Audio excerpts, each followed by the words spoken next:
हरे कृष्णा। आइए आज हम गीता जी के 5वें अध्याय के पहले श्लोक की विस्तृत व्याख्या करेंगे।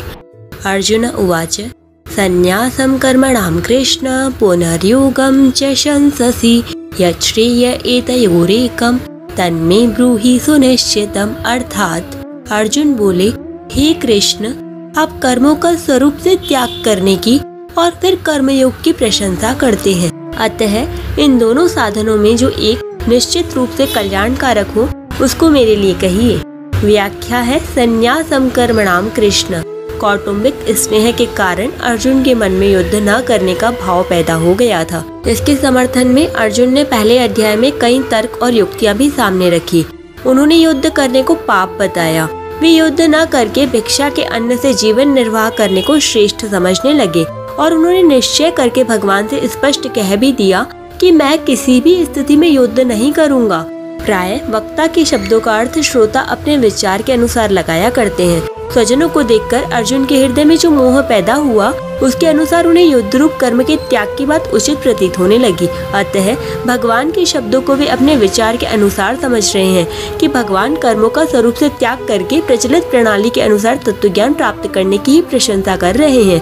पुनर्योगम च शंससि चौथे अध्याय के 38वें श्लोक में भगवान ने कर्मयोगी को दूसरे किसी साधन के बिना अवश्य में तत्व ज्ञान प्राप्त होने की बात कही है। उसी को लक्ष्य करके अर्जुन भगवान से कह रहे हैं कि कभी तो आप ज्ञान योग की प्रशंसा करते हैं और कभी कर्मयोग की प्रशंसा करते हैं। यच्छ्रेय एतयोरेकं तन्मे ब्रूहि सुनिश्चितम्। इसी तरह का प्रश्न अर्जुन ने दूसरे अध्याय के 7वें श्लोक में भी यच्छ्रेय निश्चितम् ब्रूहि तन्मे पदों से किया था। उसके उत्तर में भगवान ने दूसरे अध्याय के 47वें 48वें श्लोकों में भी कर्मयोग की व्याख्या करके उसका आचरण करने के लिए कहा। फिर तीसरे अध्याय के दूसरे श्लोक में अर्जुन ने तदेकं वद निश्चित्य येन श्रेयोहमाप्नुयाम पदों से पुनः अपने कल्याण की बात पूछी, जिसके उत्तर में भगवान ने तीसरे अध्याय के 30वें श्लोक में निष्काम, निर्मम और निस्संताप होकर युद्ध करने की आज्ञा दी तथा 35वें श्लोक में अपने धर्म का पालन करने को श्रेयस्कर बताया। यहाँ उपयुक्त पदों से अर्जुन ने जो बात पूछी है उसके उत्तर में भगवान ने कहा है कि कर्मयोग श्रेष्ठ है। कर्मयोगी सुखपूर्वक संसार बंधन से मुक्त हो जाता है। कर्मयोग के बिना सांख्य योग का साधन सिद्ध होना कठिन है, परंतु कर्मयोगी शीघ्र ही ब्रह्म को प्राप्त कर लेता है। इस प्रकार कहकर भगवान अर्जुन को मानो ये बता रहे हैं कि कर्मयोग ही तेरे लिए शीघ्रता और सुगमता पूर्वक ब्रह्म की प्राप्ति कराने वाला है। अतः तो कर्मयोग का ही अनुष्ठान कर। अर्जुन के मन में मुख्य रूप से अपने कल्याण की ही इच्छा थी, इसलिए वे बार बार भगवान के सामने श्रेय विषयक जिज्ञासा रखते हैं। कल्याण की प्राप्ति में इच्छा की प्रधानता है। साधन की सफलता में देरी का कारण भी यही है कि कल्याण की इच्छा पूरी तरह जागृत नहीं हुई। जिन साधकों में तीव्र वैराग्य नहीं है वे भी कल्याण की इच्छा जागृत होने पर कर्मयोग का साधन सुगमता पूर्वक कर सकते हैं।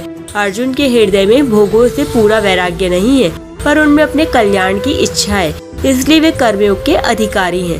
पहले अध्याय के 32वें तथा दूसरे अध्याय के 8वें श्लोक को देखने से पता लगता है कि अर्जुन मृत्यु लोक के राज्य की तो बात ही क्या है, त्रिलोकी का राज्य भी नहीं चाहते। पर वास्तव में अर्जुन राज्य तथा भोगों को सर्वथा नहीं चाहते हो, ऐसी बात भी नहीं है।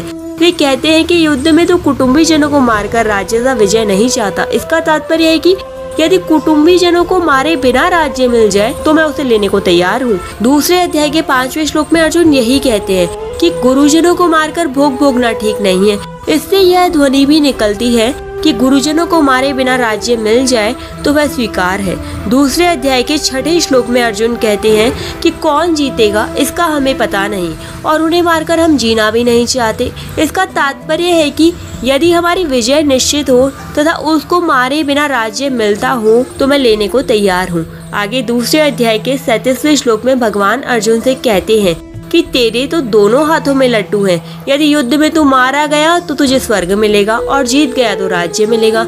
यदि अर्जुन के मन में स्वर्ग और संसार के राज्य की किंचन मात्र भी इच्छा नहीं होती तो भगवान शायद ही ऐसा कहते। अतः अर्जुन के हृदय में प्रतीत होने वाला वैराग्य वास्तविक नहीं है, पर उनमें अपने कल्याण की इच्छा है जो इस श्लोक में दिखाई दे रही है। अब भगवान अर्जुन के प्रश्न का उत्तर देते हैं। दूसरे श्लोक की व्याख्या हम कल करेंगे। हरे कृष्णा, राधे राधे।